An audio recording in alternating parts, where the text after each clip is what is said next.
आज के lecture video में जो आर अगो की बुक आती है सिविल इंजीनियरिंग के लिए, उसके सॉल्यूशन स्टार्ट करेंगे। ये सीरीज का फर्स्ट लेक्चर है। इसमें इंजीनियरिंग हाइड्रोलॉजी से स्टार्ट किया है मैंने। आर अगो की बुक काफी इंपॉर्टेंट बुक है, क्योंकि गुप्ता एंड गुप्ता भी काफी इंपॉर्टेंट बुक थी। काफी सारे क्वेश्चन उसमें आते थे एग्जाम्स में, लेकिन अब वो क्वेश्चन बहुत ज्यादा रिपीट हो चुके हैं सारे एग्जाम्स में, तो एग्जामिनर्स की टेंडेंसी रहती है कि कुछ नए क्वेश्चन डाले जाएं, और इसलिए आर अगो भी काफी पॉपुलर बुक है रिसेंटली। और इस सब्जेक्ट में मैंने हाइड्रोलॉजी का स्टार्ट किया है, तो इसमें अगर आपको पहले से आता है, हाइड्रोलॉजी के पहले से एमसीक्यू क्वेश्चंस किए हुए हैं, तो आई सजेस्ट कि आप इसको 1.5 या 2 की स्पीड पे देखो इस वीडियो को। और अगर आपको नहीं आता है तो भी कोई प्रॉब्लम नहीं है, मैंने बिल्कुल बेसिक से स्टार्ट किया है। तो स्टार्ट करते हैं क्वेश्चन नंबर 1। क्वेश्चन नंबर 1 में पूछा है हाइड्रोलॉजी के बारे में। तो पहले देख लेते हैं कि होता क्या है हाइड्रोलॉजी। हाइड्रोलॉजी बेसिकली एक ब्रांच है साइंस की, जिसमें हम स्टडी करते हैं वाटर का अकरेंस, सर्कुलेशन एंड डिस्ट्रीब्यूशन। वो ये सब होगा या तो अर्थ सरफेस के अबो, जैसे रिवर्स वगैरह में, या फिर अर्थ सरफेस के बिलो। अब ऑप्शंस में गिवन है यहाँ पे। फर्स्ट ऑप्शन में बोला है कि वाटर सोर्सेज में डिप्लेशन हो रहा है, तो वहाँ ये हाइड्रोलॉजी का पार्ट होगा। सेकंड में बोल रहा है कि रिप्लेनिशमेंट होगा, वापस से पानी फिलअप होगा उन वाटर सोर्सेज में, तो ये भी है स्टेटमेंट सही। सेकंड थर्ड में बोल रहा है कि सरफेस वाटर और ग्राउंड वाटर की स्टडी करना हाइड्रोलॉजी, हाँ ये भी हाइड्रोलॉजी में इंक्लूडेड है। ऑप्शन डी में बोल रहा है कि जो ट्रांसपोर्टेशन हो रहा है वाटर का एक जगह से दूसरी जगह, तो सर्कुलेट हमने भी पढ़ा कि हाइड्रोलॉजी की डेफिनेशन में आता है, तो ये भी हाइड्रोलॉजी का पार्ट है। तो यहाँ पे आंसर होगा ऑप्शन ई हो जाएगा। नेक्स्ट क्वेश्चन नंबर 2 है कि हाइड्रोलॉजी के बेसिक नॉलेज किसी सिविल इंजीनियर को होना चाहिए नीचे वालों में से कौन कौन सा स्ट्रक्चर डिजाइन करने के लिए। तो फर्स्ट है irrigation structure. Irrigation structure design करने के लिए ऑब्वियसली नॉलेज होनी चाहिए हाइड्रोलॉजी की, क्योंकि कितना वाटर अवेलेबल है, कैसे उसको एक जगह से दूसरी जगह ट्रांसपोर्ट करना है वाटर को, कैनाल्स वगैरह, तो ये सब के लिए हाइड्रोलॉजी का आना जरूरी है। सेकेंड पार्ट में है कि ब्रिज और हाईवे कल्वर्ट्स वगैरह डिजाइन करना है, तो हाँ इनमें भी हाइड्रोलॉजी की नॉलेज की रिक्वायरमेंट है। और फ्लड कंट्रोल वर्क में तो ऑब्वियसली हाइड्रोलॉजी की नॉलेज होनी चाहिए। तो सारे ऑप्शन यहाँ पे करेक्ट है, तो ऑप्शन डी है वो आंसर हो जाएगा। नेक्स्ट क्वेश्चन पे चलते हैं। क्वेश्चन नंबर 3 में बोल रहा है कि हाइड्रोलॉजी में कौन कौन से प्रोसेस होते हैं। तो इससे पहले हम देख लेते हैं कि क्या होता है हाइड्रोलॉजी प्रोसेस। हाइड्रोलॉजी में वो सारे प्रोसेस आते हैं जिसमें कंटिन्यूस मूवमेंट होता है वाटर का अर्थ के ऊपर, अर्थ के बिलो। तो ये सारा पार्ट प्रोसेस जो भी होते हैं वाटर का, या फिर थोड़ा सा ब्रॉड में हम देखें तो ये जैसे समुद्र है, यहाँ से इवोपोरेशन होके क्लाउड्स बने, क्लाउड्स आगे गए, यहाँ पे रेनफॉल हुआ, उसके बाद ये ग्राउंड सरफेस था, यहाँ पे एक्सेस वाटर था वो फ्लो हो गया, उसने किसी रिवर को ज्वाइन कर लिया, ये कोई रिवर जा रही है, रिवर जाके वापस समुद्र में गिरे, तो इसीलिए इसको साइकिल बोलते हैं कि कंप्लीट साइकिल हो रहा है। तो ऑप्शन है यहाँ पे कि सरफेस वाटर और अंडरग्राउंड वाटर सोर्सेज जहाँ से सप्लाई गेन करते हैं वो हाइड्रोलॉजी का पार्ट है, हाँ वो हाइड्रोलॉजी का पार्ट है। सेकंड ऑप्शन है कि वाटर इवोपोरेट होता है सरफेस वाटर से, तो इवोपोरेशन होगा सरफेस वाटर से, तो ये भी हाइड्रोलॉजी का पार्ट है ये प्रोसेस। और नेक्स्ट में है कि जो इवोपोरेटेड वाटर है वो एटमॉस्फेयर लॉस्ट हो जाएगा वेपर की फॉर्म में। वेपर वो है जो वाटर में गैसेज फॉर्म में चला जाता है, तो उसको वेपर बोल देते हैं। सो और वेपोराइजेशन हो जाएगा, और वेपोराइजेशन होगी, क्लाउड्स फॉर्मेशन होगी, कंडेंसेशन होगी, वापस से प्रेसिपिटेशन होगा। तो ये सारे के सारे हाइड्रोलॉजी के पार्ट है। सो ऑप्शन डी यहाँ पे आंसर हो जाएगा। कुछ लोगों को ये लग सकता है कि ये काफी इजी से क्वेश्चन है, हमें देख के पता है कि ऑल ऑफ दिस हमने दिया हुआ है, लेकिन अपना पर्पस सिर्फ आंसर रखना नहीं है, यहाँ पे हमें समझना है कि इनसे रिलेटेड कुछ और भी क्वेश्चन जैसे पूछे जाए एग्जाम में, ये जो यहाँ स्टेटमेंट दिए हैं इनके रिगार्डिंग, तो आप कॉन्फिडेंटली उनको सोल्व कर पाओ। तो नेक्स्ट क्वेश्चन पे चलते हैं।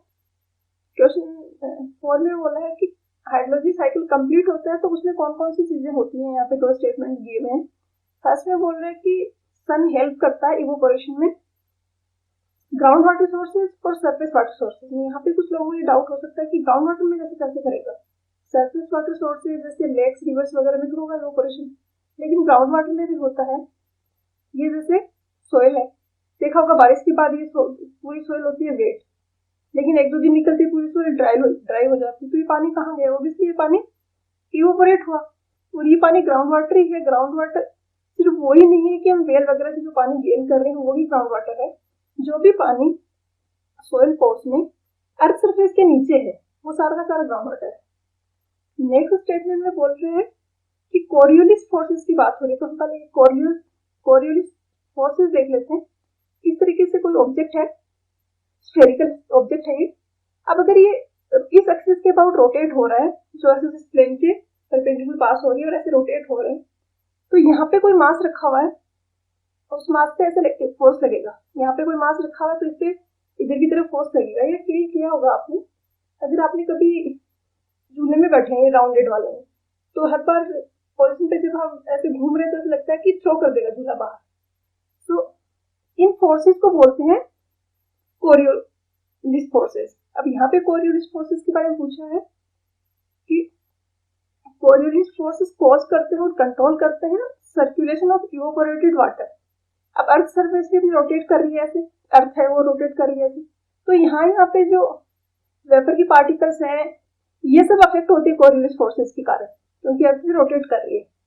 सो सेकंड स्टेटमेंट बोल रहा है कि ये सर्कुलेशन और इवोपोरेटेड वाटर को हेल्प करते हैं रिप्रेसिपिटेट करने में। तो इसके कारण ही एक जगह से दूसरी जगह वेपर पहुंचती है विंड के साथ में और रिप्रेसिपिटेट होती है दूसरी जगह पर जाके, फिर से बारिश हो जाती है उस वेपर से। तो दोनों स्टेटमेंट सही है, तो ऑप्शन सी आंसर हो जाएगा। नेक्स्ट क्वेश्चन नंबर 5 में बोला है कि average annual per capita availability.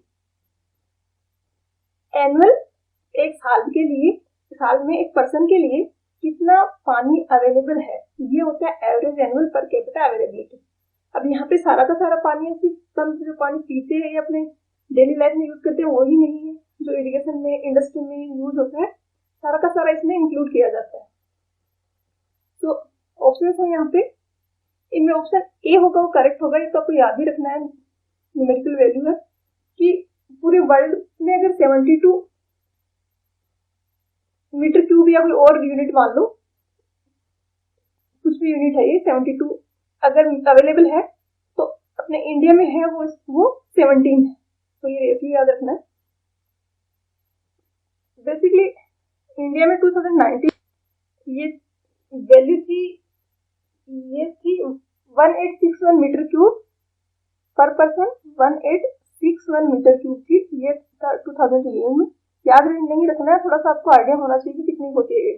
2021 में ये पॉपुलेशन बढ़ती जा रही है, तो इसके कारण ये डिक्रीज हो गए 1486 क्यूबिक मीटर पर कैपिटा हो गई, और इसलिए वाटर स्ट्रेस कंट्री के क्राइटेरिया में भी जल्दी आ सकता है इंडिया। तो नेक्स्ट क्वेश्चन है 9.6। इसमें पूछा है कि अगेन करेक्ट स्टेटमेंट हम फाइंड करना है।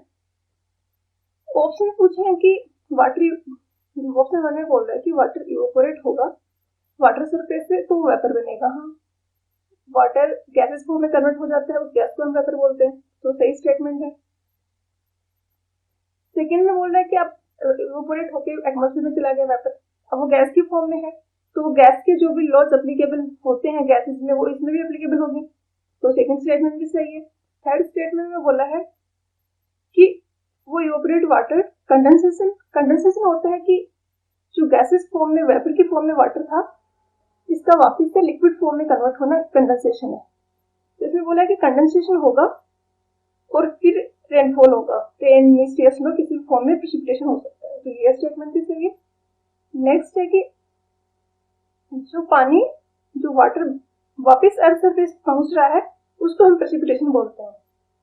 तो जो भी वाटर अर्थ सरफेस पे वापस पहुंच रहा है उसको प्रेसिपिटेशन बोलते हैं। तो सारे के सारे स्टेटमेंट ये करेक्ट है और हर एक स्टेटमेंट का सिग्निफिकेंस समझ आ गया होगा आपको। नेक्स्ट क्वेश्चन में फिर से पूछा गया कि कौन सी कंडीशन है नेसेसरी है प्रेसिपिटेशन के फॉर्मेशन के लिए। फर्स्ट में बोला है कि एटमॉस्फेयर में मॉइस्चर होना चाहिए, हाँ होना चाहिए। सेकेंड स्टेटमेंट में बोला है कि जो एटमॉस्फेयर है उसमें सफिशिएंट पार्टिकल्स होने चाहिए। बेसिकली जब कंडेंसेशन होता है गैस फॉर्म से या हम कह सकते हैं वेपर से वाटर में जब कन्वर्ट होगा, ये कंडेंसेशन होगा, तो यहाँ पे कुछ सॉलिड पार्टिकल्स रिक्वायर्ड होते हैं। ये सॉलिड पार्टिकल्स अवेलेबल होते हैं एटमोस्फेयर में, जिसके कारण कंडेंसेशन और प्रेसिपिटेशन पॉसिबल हो पाता है। अब आप सोच रहे हैं कहाँ से आते हैं, तो कुछ तो कंबस्शन जो होता है उसके कुछ रेजिड्यू वगैरह होते हैं जो एटमोस्फेयर में होते हैं, उसके अलावा सॉल्ट के पार्टिकल्स होते हैं जो कि एटमोस्फेयर में अवेलेबल होते हैं और ये हेल्प करते हैं कंडेंसेशन में। तो ये बोला कि सफिशिएंट पार्टिकल्स होने चाहिए to add condensation over them, क्योंकि ये इन पार्टिकल्स के ऊपर होता है कंडेंसेशन में जो प्रोसेस होता है। तो ये भी सही स्टेटमेंट। नेक्स्ट में है कि वेदर कंडीशंस फेवरेबल होनी चाहिए ताकि कंडेंसेशन हो पाए वाटर वेपर का बाय एडिबेटिक कूलिंग। ये यहाँ पे एक इंपॉर्टेंट चीज है समझने की, एडिबेटिक कूलिंग। बेसिकली होता है कि एडिबेटिक वो प्रोसेस होता है जिसमें कि कोई भी हीट का एक्सचेंज नहीं हो सराउंडिंग और सिस्टम के बीच में, वो एडिबेटिक प्रोसेस है। अब जब अर्थ सरफेस पे है तो क्या है, पार्टिकल्स पास पास है, जैसे जैसे ऊपर जाते हैं हम पार्टिकल्स दूर चले जाते हैं एक दूसरे को।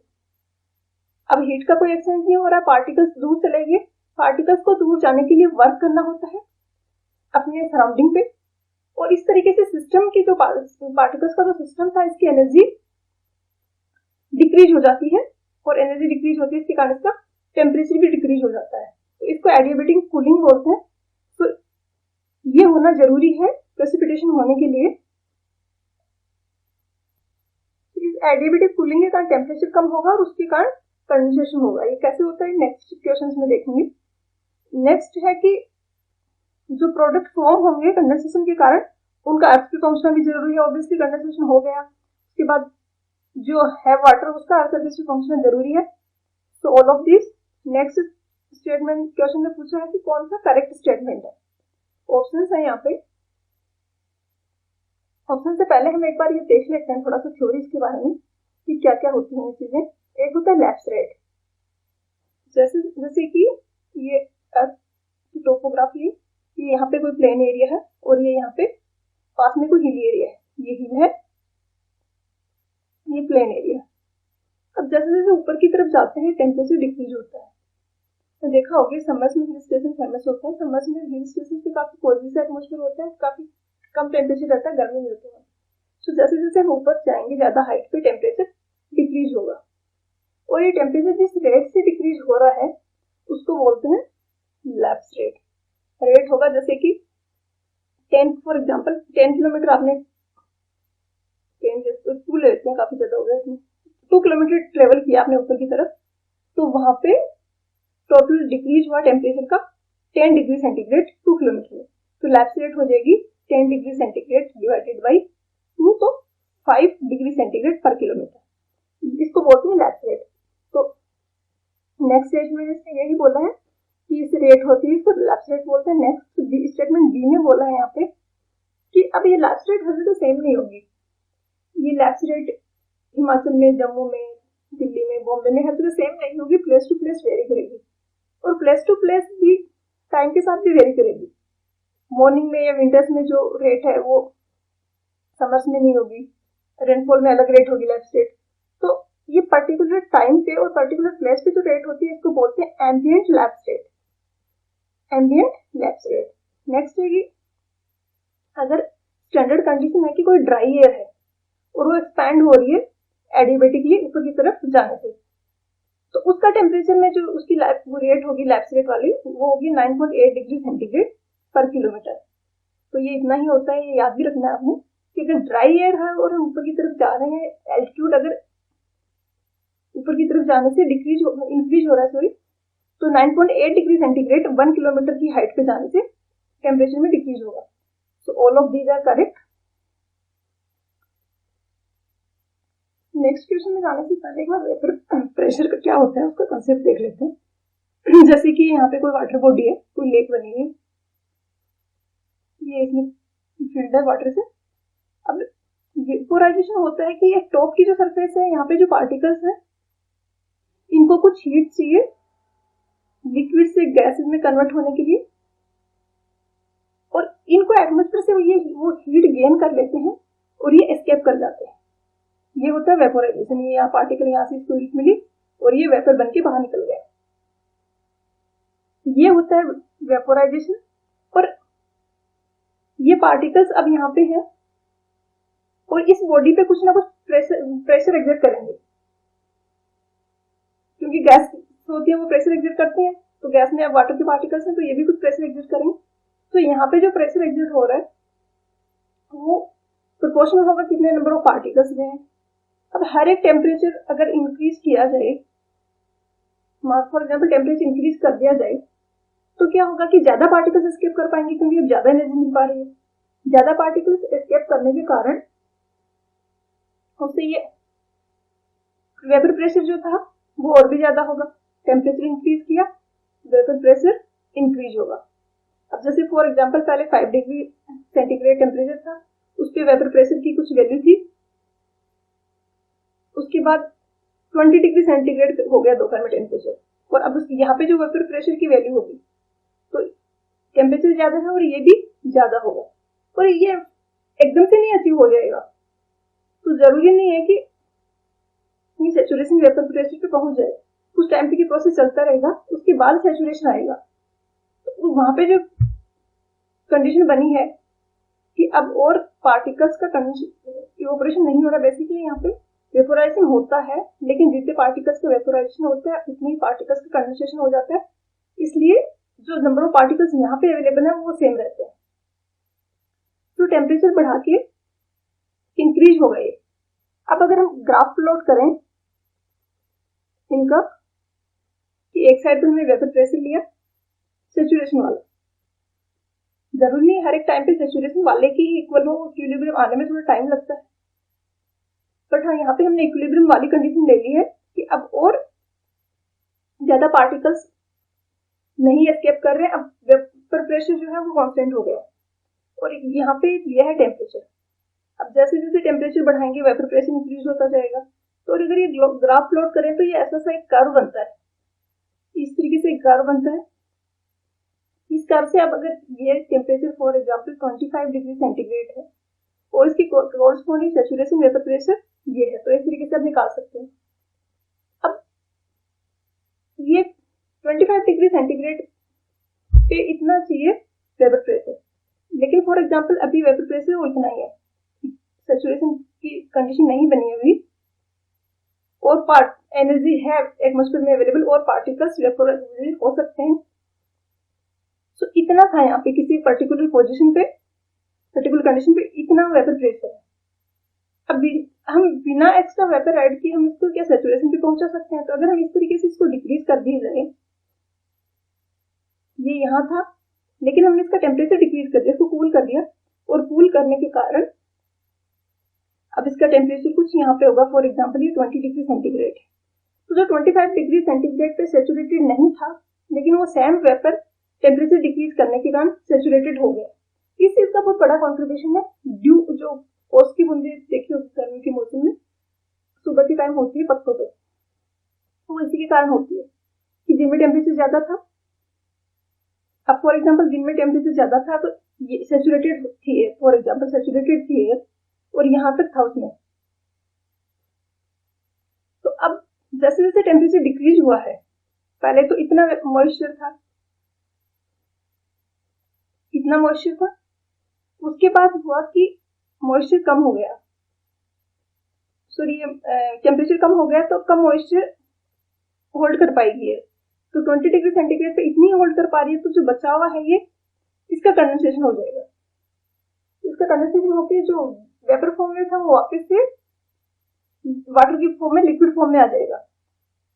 अब ऑप्शन यहाँ पे है, फर्स्ट ऑप्शन में बोला है कि जो वेपर प्रेजेंट है एयर में वो जो प्रेशर एग्जिट करती है उसको वेपर प्रेशर बोलते हैं। सेकंड स्टेटमेंट में है कि अगर वो वेपर फुली सैचुरेटेड वेपर है, फुली सैचुरेटेड वेपर मतलब और वेपोराइजेशन का स्कोप नहीं बचा है, अब जितनी टेम्परेचर है उसकी कॉरस्पॉन्डिंग वो इक्विलिब्रियम में पहुंच चुका है, तो इसको सैचुरेशन वेपर प्रेशर बोलते हैं।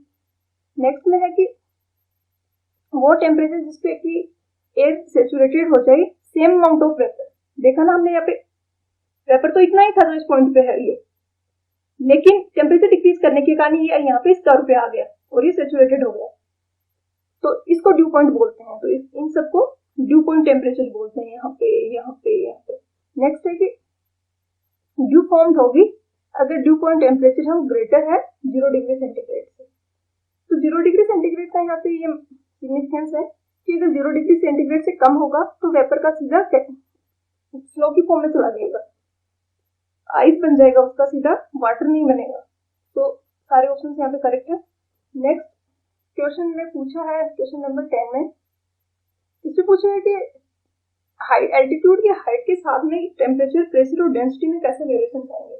तो टेम्परेचर का तो हमने भी पढ़ा कि ऊपर जाने पे टेम्परेचर होता है वो डिक्रीज होता है। नेक्स्ट डेंसिटी और प्रेशर की अगर बात करें तो ये सेम हम वो केस लेते हैं, ये कोई माउंटेन है, ये हिली एरिया है, ये प्लेन एरिया है। अब दोनों जगह हम प्रेशर देखते हैं, एटमॉस्फेयर हमने ये हाइड्रोस्टेटिक में फॉर्मूला पढ़ा होगा P = WH, ये एप्लीकेबल होता है गैसेस और लिक्विड दोनों के लिए। और एटमॉस्फेयर प्रेशर जो होता है वो यहाँ पे एटमॉस्फेयर में कुछ ना कुछ एयर होगी, उसी के कारण होता है एटमॉस्फेयर प्रेशर जो होता है। सो अब ये कुछ लिमिटेड डिस्टेंस तक, कुछ किलोमीटर तक ही होता है एटमॉस्फेयर, उसके बाद स्पेस आ जाता है, वैक्यूम आ जाता है। तो फॉर एग्जांपल इस हाइट तक एटमॉस्फेयर अवेलेबल है, इस हाइट तक एयर है, उसके बाद एयर अवेलेबल नहीं है। अब मैं ये यहाँ पे प्रेशर निकालूं तो ये डिस्टेंस है H1 और ये डिस्टेंस है H2। तो यहाँ पे प्रेशर होगा WH2, यहाँ पे प्रेशर होगा WH1। तो हमें पता चल रहा है कि जैसे जैसे हम ऊपर जा रहे हैं प्रेशर कम होता जा रहा है, क्योंकि H1 ज्यादा है, H2 कम है। तो प्रेशर में कैसे वेरिएशन आएंगे, प्रेशर डिक्रीज होगा। नेक्स्ट है कि डेंसिटी में कैसे वेरिएशन आएंगे। इसका एक तो पता होगा आपको कि जैसे जैसे हम प्रेशर डिक्रीज करते हैं पार्टिकल्स दूर दूर चले जाते हैं, जैसे जैसे प्रेशर इंक्रीज करते हैं पार्टिकल्स पास पास आ जाते हैं। पार्टिकल्स पास आएंगे तो डेंसिटी इंक्रीज होगी, दूर जाएंगे तो डिक्रीज होगी। तो प्रेशर डिक्रीज हो रहा है तो डेंसिटी भी डिक्रीज होगी, क्योंकि पार्टिकल्स दूर दूर चले गए तो डेंसिटी कम हो गई। तो सारे स्टेटमेंट यहाँ पे भी करेक्ट है, ऑप्शन डी होगा आंसर। नेक्स्ट 11 क्वेश्चन का ऑप्शन 1 में बोला है कि एब्सोल्यूट ह्यूमिडिटी की बात कर रहा था। हम देख लेते हैं एब्सोल्यूट ह्यूमिडिटी क्या है। हमने भी पढ़ा कि एयर में कुछ वेपर भी होगा, वेपोराइजेशन के कारण, इवेपोरेशन के कारण, किसी भी कारण से। सो यहाँ पे ये हमने कुछ फिक्स अमाउंट ऑफ एयर का हमने कुछ वॉल्यूम लिया, फॉर एग्जांपल 1 मीटर क्यूब हमने एयर लिया और इसको हमने कंडेंसेशन करवा के, इसमें जो भी ये जैसे वेपर के पार्टिकल्स हमने इसको कंडेंसेशन करवा के वाटर में कन्वर्ट कर लिया और हमने इसको एक्सट्रैक्ट करके मेजर कर लिया। और फॉर एग्जांपल ये आया है x ग्राम वाटर अवेलेबल है 1 मीटर क्यूब ऑफ एयर में। तो ह्यूमिडिटी होती है water, amount of water in gram divided by volume. So ये जो एयर है इसकी ह्यूमिडिटी हो जाएगी x ग्राम पर मीटर क्यूब। ये होती है एब्सोल्यूट ह्यूमिडिटी। एक टर्म होती है रिलेटिव ह्यूमिडिटी, जिसको हम कंपेयर करते हैं कि अगर सैचुरेशन की कंडीशन बन गई है, जो हमने भी पहले पढ़ा, उसी सैचुरेशन की बात हो रही है, तो कितना वेपर प्रेशर है और भी प्रेजेंटली कितना वेपर प्रेशर है। तो उनका रेशियो जो होता है actual vapour pressure divided by saturation vapour pressure का जो रेशियो होता है, इसको हम बोलते हैं रिलेटिव ह्यूमिडिटी RH। तो सेकेंड स्टेटमेंट में इसने यही बोला है कि इनका रेशियो ये RH है। थर्ड स्टेटमेंट में बोला है कि ह्यूमिडिटी है ये मेजर की जाती है साइक्रोमीटर के द्वारा। साइक्रोमीटर है ये टेम्परेचर बेस्ड इंस्ट्रूमेंट है, जो कि ह्यूमिडिटी मेजर करने में काम आता है। तो यहाँ पे भी तीनों स्टेटमेंट बिल्कुल सही है। सो आंसर होगा ऑप्शन ई। नेक्स्ट क्वेश्चन है क्लाउड्स के बारे में कुछ स्टेटमेंट गिवन है। इससे पहले हम देख लेते हैं कि ये 3 टाइप के प्रेसिपिटेशन कौन कौन से होते हैं। तो फर्स्ट है कि कॉन्वेक्टिव में होता है कि ये अर्थ सरफेस है, ये हीट हुई अर्थ सरफेस और यहाँ पे पार्टिकल्स हैं। अब टेम्परेचर इंक्रीज होने के कारण ये लाइट हो गए और ये ऊपर चले गए। ऊपर टेम्परेचर कम है, अब इतना वेपर होल्ड नहीं कर पा रही है एयर, तो कंडेंसेशन होगा और बारिश हो जाएगी। तो इस टाइप को प्रेसिपिटेशन को बोलते हैं कॉन्वेक्टिव। एक होता है ओरोग्राफी, जैसे कि ऐसे कोई टोपोग्राफी है, कहीं पे ये माउंटेन है और इधर से विंड आ रही है ऐसे ऐसे। अब ये ऑब्स्ट्रक्शन आ गया बीच में माउंटेन का, तो विंड को ऊपर की तरफ ट्रेवल करना होगा। हम नीचे ज्यादा टेम्परेचर था तो वो ज्यादा वेपर होल्ड कर पा रहा था, ऊपर टेम्परेचर कम है तो वो कम वेपर होल्ड कर पाएगा। तो यहाँ पे तो एक्स्ट्रा वेपर थी उसका कंडेंसेशन हो जाएगा, कंडेंसेशन होके फिर से रेनफॉल होगा। तो इस टाइप के रेनफॉल को बोलते हैं ओरोग्राफी। Orographic precipitation. एक दूसरा है साइक्लोनिक। साइक्लोनिक में कहीं के पे लो प्रेशर की जोन क्रिएट होती है, इसके कारण आसपास के एरियाज में जहाँ पे प्रेशर हाई है वहां से विंड आती है उस जोन की तरफ जहाँ पे कि लो प्रेशर की जोन क्रिएट हुई है। तो इस टाइप से जो रेनफॉल होता है उसको साइक्लोनिक प्रेसिपिटेशन बोलते हैं। अब ये फॉर्म्स है, ये क्लाउड्स के टाइप हैं, तो इनके इतना डेप्थ में नहीं जाएंगे। स्ट्रेटोफॉर्म क्लाउड्स होते हैं, वो साइक्लोनिक प्रेसिपिटेशन में जो क्लाउड बनते हैं वो होते हैं। कुमुलियो फॉर्म होते हैं, ये कॉन्वेक्टिव का प्रेसिपिटेशन में बनते हैं, वो होते हैं। और ओरोग्राफिक प्रेसिपिटेशन में जो क्लाउड बनते हैं वो ओरोग्राफिक क्लाउड्स होते हैं। सो सारे स्टेटमेंट यहाँ पे करेक्ट है। नेक्स्ट क्वेश्चन नंबर 13 में ये पूछा है कि क्लाउड को मेजर कैसे करते हैं। जैसे कि यहाँ पे कोई पर्सन है और उसको ये इतना स्काई विजिबल है। अब एक एग्जांपल है कि बिल्कुल क्लियर स्काई है, बिल्कुल क्लियर स्काई है, तो हम बोलेंगे 0 ऑक्टस क्लाउड्स है। एक है कि फुली कवर्ड है, पूरी की पूरी सरफेस है वो कवर्ड है क्लाउड से, फुली कवर्ड है क्लाउड से, तो हम बोलेंगे 8 ऑक्टस है। जो क्लाउड्स है वो 8 ऑक्टस है। तो इससे समझ आ गया होगा कुछ हमने 8 पार्ट में डिवाइड किया है। अगर 1/8 पार्ट कवर्ड है, 1/8 पार्ट क्लाउड से कवर्ड है, तो हम बोलेंगे उसको 1 ऑक्टस क्लाउड्स है आज के दिन। तो यहाँ पे यही पूछा कि 1 ऑक्टस किसको रिप्रेजेंट कर रहा है, तो ये 1/8 ऑफ फुल स्काई 1 ऑक्टस होता है। नेक्स्ट है कि करेक्ट स्टेटमेंट फाइंड करने। रेन गेज की रिगार्डिंग है। रेनफॉल रेन गेज से मेजर करते हैं। हाँ, स्नोफॉल वो मेजर करते हैं, वो ऐसे मेजर करते हैं कि लेवल सरफेस पे कितना स्नो इकट्ठा हुआ, तो इसको रिप्रेजेंट पे फीट में किया जाता है। और ये ऐसे ही करते हैं कि लेवल सरफेस है और यहाँ पे कितनी स्नो की डेप्थ बनी है, कितनी डेप्थ तक स्नो इकट्ठी हुई है, उसको स्नोफॉल बोलते हैं। और थर्ड भी जनरल सा स्टेटमेंट है कि प्रेसिपिटेशन है वो प्लेस टू प्लेस वेरी करता है। तो सारे स्टेटमेंट ही सही है, ऑप्शन डी हो आंसर। नेक्स्ट स्टेटमेंट है नॉन रिकॉर्डिंग रेन गेजेस की रिगार्डिंग। ऐसे स्टेटमेंट भी बोल रहा है नेक्स्ट क्वेश्चन में कि वाइडली यूज्ड होते हैं।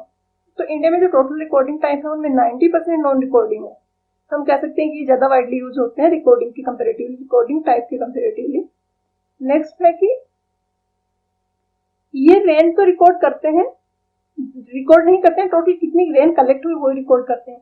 तो ये टाइम के साथ डेटा नहीं देते हैं कि इतनी बजे इस घंटे में इतनी बारिश हुई, सिर्फ पूरे 24 घंटे का एक्यूमुलेटेड डेटा देते हैं कि पूरे 24 घंटे में इतनी रेनफॉल हुआ है। तो ये स्टेटमेंट भी सही। नेक्स्ट है कि रेन जो कि हम मेजर करते हैं इसमें ग्रेजुएटेड सिलेंडर होता है। जैसे कि ये बोतल थी, इसमें इकट्ठा किया हमने, ये ऊपर कीप लगा के ऐसा सा कुछ सेटअप होता है रेनफॉल मेजरमेंट के लिए।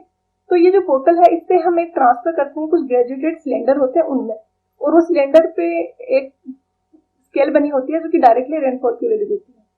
तो सारे स्टेटमेंट ही करेक्ट है। नेक्स्ट में पूछा है कि पहले साइमंस रेन गेज यूज की जाती थी, फिर आईएमडी ने अपनी रेन गेज डिजाइन कर ली, उसको नाम दिया Indian meteorological department rain gauge. तो ये कब उसने अपनी डिजाइन की और उसको साइमंस को रिप्लेस कर दिया, तो ये हुआ था 1969 में। तो यहाँ पे आंसर होगा option D. Next question number 17 में पूछा है कि ये आईएमडी वाली जो है उसके रिगार्डिंग स्टेटमेंट्स कुछ पूछे हैं। तो मैं बस डायग्राम देख लेते हैं कि आईएमडी वाली कैसी हो। ये यहाँ पे आईएमडी रेन गेज है, ये जहां से रेनफॉल अंदर एंटर हो रहा है इसको बोलते हैं कलेक्टर। कलेक्टर है रेनफॉल को। उसके बाद यहाँ अंदर पॉलिथीन की बोतल रखी होती है और ये सारा का सारा ये इंस्ट्रूमेंट होता है, ये रखा जाता है। कंक्रीट का ब्लॉक है, कंक्रीट का मशीनरी का ब्लॉक होता है और इसकी साइज होती है 60 cm by 60 cm by 60 cm cubical block होता है। और ये ग्राउंड सरफेस, इसकी हाइट होती है ग्राउंड सरफेस से 5 सेंटीमीटर ऊपर तक, 55 सेंटीमीटर ग्राउंड के अंदर होता है और 5 सेंटीमीटर ग्राउंड के बाहर होता है। उसके अलावा 30 मीटर होती है इसकी ये ऊपर वाली हाइट होती है। तो टोटल हाइट इसकी होगी 60, तो यहाँ से लेके यहाँ तक, और ये 25 ऊपर वाली, क्योंकि ये टोटल 30 है तो ये ऊपर बची है, ये 25 बची। सो 85 इसकी टोटल हाइट होती है। ये कलेक्टर का एरिया है, ये हो सकता है 100 सेंटीमीटर स्क्वायर से 200 सेंटीमीटर स्क्वायर। सो अब ऑप्शंस देख लेते हैं एक बार क्या क्या है क्वेश्चन में जो दिए हैं। ऑप्शंस यहाँ पे है कि फर्स्ट स्टेटमेंट में कि कलेक्टर का एरिया होता है जिसको रिसीवर भी बोलते हैं कलेक्टर भी बोलते हैं, वो 200 सेंटीमीटर स्क्वायर से 100 सेंटीमीटर स्क्वायर होता है, सही स्टेटमेंट। नेक्स्ट में है कि टोटल उसकी ओवरऑल डेप्थ होती है वो 85 सेंटीमीटर होती है, सही। नेक्स्ट है कि जो बेस होता है मैसनरी और कंक्रीट फाउंडेशन होता है, तो बेस तो स्क्वायर ही होगा ना, अगर क्यूबिकल शेप का कोई है ये ब्लॉक तो उसका बेस तो स्क्वायर शेप में होगा और उसकी डायमेंशन ये होगी। नेक्स्ट है कि पॉलीथीन बोतल जो हमने अंदर यूज करते हैं जिसमें पानी इकट्ठा हो रहा था वो अलग अलग साइज की हो सकती है, 2, 4 और 10 लीटर में, तो ये भी सही है। तो यहाँ पे आंसर हो जाएगा ऑप्शन ई है। नन ऑफ दिस पूछा कौन सा स्टेटमेंट गलत है, कौन सा स्टेटमेंट इनकरेक्ट है, तो सारे के सारे स्टेटमेंट ही करेक्ट है, तो नन ऑफ दीज हो जाएगा। नेक्स्ट क्वेश्चन नंबर 18 में पूछा है कि नॉन रिकॉर्डिंग गेज में मोस्टली कौन सी यूज होती है, तो यहाँ पे गिवन ऑप्शंस में करेक्ट आंसर है वो ये है कि 20 सेंटीमीटर उसकी कैपेसिटी होती है, मतलब 20 सेंटीमीटर तक का वो रेनफॉल मेजर कर सकती है बिना उसको खाली किए एक बार में। कलेक्टर उसका एरिया होता है वो 200 स्क्वायर सेंटीमीटर होता है और बोतल होती है वो 4 लीटर की होती है, तो ये डायमेंशन याद रखने होंगे आपको। ऑप्शन ए है वो करेक्ट आंसर हो गया। नेक्स्ट क्वेश्चन, नेक्स्ट स्टेटमेंट में है कि किसी डे को रेनी डे कब बोल सकते हैं हम, तो ये IMD ने गाइडलाइंस दी है इंडियन मेट्रोलॉजिकल डिपार्टमेंट ने कि अगर किसी दिन 2.5 mm पर डे से ज्यादा रेनफॉल हो रहा है तो हम उसको रेनी डे बोल सकते हैं, तो यहाँ पे आंसर हो जाएगा ये ऑप्शन डी। नेक्स्ट स्टेटमेंट में पूछा है non recorded time rain gauge होता है उसका हम कितनी बजे मेजर करते हैं रेनफॉल, तो ये स्टैंडर्ड टाइम IMD ने डिसाइड किया हुआ 8:30 AM मॉर्निंग में 8:30 बजे मेजर किया जाता है कि कितना रेनफॉल हुआ है। तो नेक्स्ट लेक्चर वीडियो में आगे के 20 क्वेश्चन डिस्कस करेंगे। इस वीडियो के बारे में आपको कुछ सजेशन फीडबैक कुछ कमेंट हो तो नीचे कमेंट सेक्शन में करके बताइए। Thank you.